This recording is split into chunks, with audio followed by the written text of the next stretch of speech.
Okay, so we have created something pretty cool now, but there's things we can add and make even better. Just going to move this out of the way. And what we can do here is we can, for example, I've got to say, I love Pokemon. I play almost most generation of Pokemon. But what makes Pokemon so exciting is the music. I love the music. So let's add the music here. Now, you're going to get an error when you do this. So what you need to do is you need to go here, shift right click and open PowerShell. And type in this, pip install play sound. Hit enter and it's going to install. And once you've done that, I've already done it, so it's just telling me you've already downloaded it. Once you have done that, excellent. Now I've sent you the video, the audio for Pokemon. You need to put it right in your file here, so you can see Pokemon is right there. So once you have done that, sorry, give me 1 second. I'm just trying to figure out where I'm going here. Once you have done that, we are going to go from play sound, import play sound. Sounds fairly straightforward, doesn't it? And let's do it right here. When it's on like Donkey Kong comes up, let's hit play sound and Pokemon .wav false. Now, why do we put in false here? Well, this is the thing with programming. We've got to be careful. We don't need to know everything. All we need to do is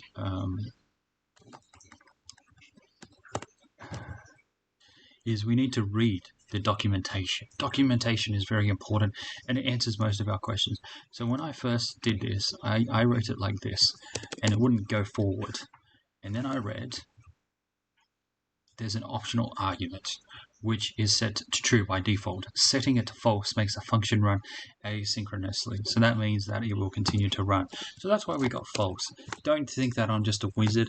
I've actually checked the code and the documentation. Checking the documentation is really the way to do a lot of stuff here. So we save it. What Pokemon do you want to use? And there we go. It begins. How cool is that? How cool is that? I gotta say, that just makes me a lot more excited to build this. Pokemon's not this quiet little thing, it's as loud, it's got all these really cool sound effects. So there you go, we've got that sorted out. Let's add another thing here. What I don't like is we've got 3 different enemy Pokemon. 3 enemy Pokemon. Now, if you've ever played Pokemon, you know there's a lot of Pokemon. So let's find a library. Let's go here, Python Pokemon index.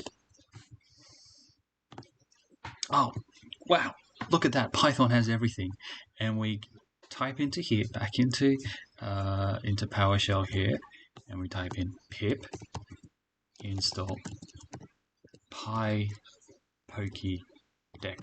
Now, if it says pip isn't installed, you just type in here npm install pip, and then pip is being installed. So just I should have probably said that in the first part because I'm going to get lots of questions. So 10 points if you haven't asked me how to install it and you've just figured it out yourself. There you go. That's how you do it. So then we type in pip install PyPokédex. And there we go. It's now installed in your computer. This is so exciting, guys. So instead of going Pokemon, what we're going to do is we're going to get a Pokemon, random Pokemon. Now, before I just write it for you, let's look at the documentation. This is a really important thing when you're programming. It doesn't all come from your brain. You don't need to memorize everything. There's no exam to go Pokemon index. Okay, which one is, how do you get it all working? Documentation. Documentation is vital. Read. If you get stuck on the easiest thing, No shame in that. Just read it, find it, Google it. It's so easy. Today, in this day and age, it's so easy and great to find everything. So we are going to get, so if we type in here PyPokédex.get, dex equals to a number, and a valid number of how many Pokemon there are, it's going to get us a Pokemon. So let's give that a go. Let's see what happens if I get rid of Pokemon. If I get rid of this array here and I put in here equals to pi, you know what? Let's just copy and paste this in. That's just so much easier, isn't it? Sorry, we've already got a variable called Pokemon. And we put in here 42. Let's just test it out before we play around, and let's import PyPokédex. Test it out. And let's test it out. Test. Oh no, Pokemon has no len. What have we done here? Get rid of that. Sorry, we get rid of this.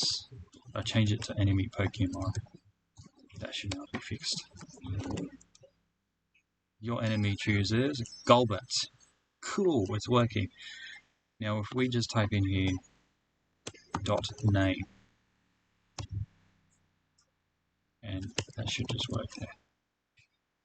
Enemy Pokemon is not defined. Okay, that's what I thought was going to come up. So what we got to do here is we put P.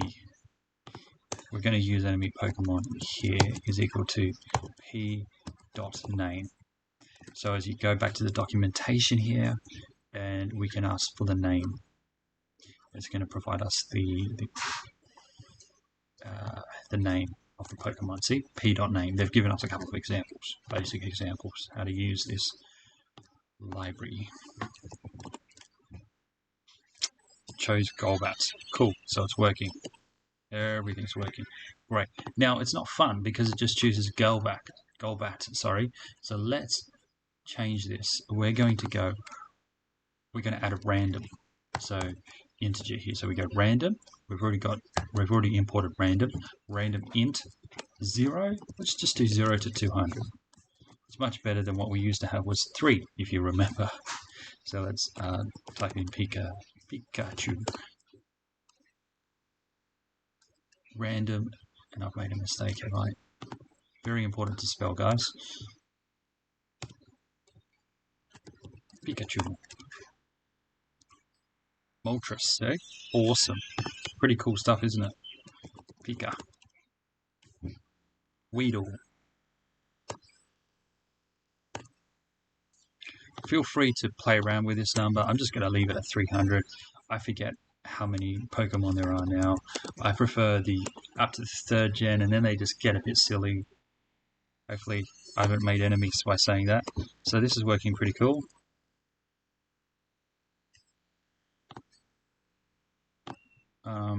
We're going to do one last thing, and that is we're going to slow things down. So you know, we're talking about the Game Boy, and the Game Boy was nowhere near as fast as this. So all we're going to do is import time. We're going to do this very quickly, and just before the battles begin, we're going to add time dot sleep right here.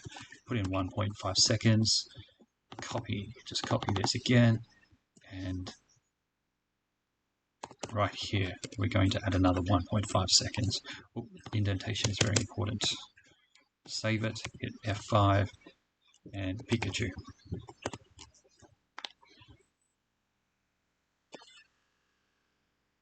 See, it's just a bit slower, which is how it works, isn't it? So, great work, guys. There's many other things that we could do here. We could add more Pokemon. We could have the ability to choose different Pokemon. There's a lot we could do with this. This is a great little introduction to Python and also Pokemon. If you've never played Pokemon, you now know a few of the sounds. So thanks, guys. I might make another part 4, but probably not. We're going to move on and build a web crawler for next class. Thank you, guys, and let me know what your thoughts are.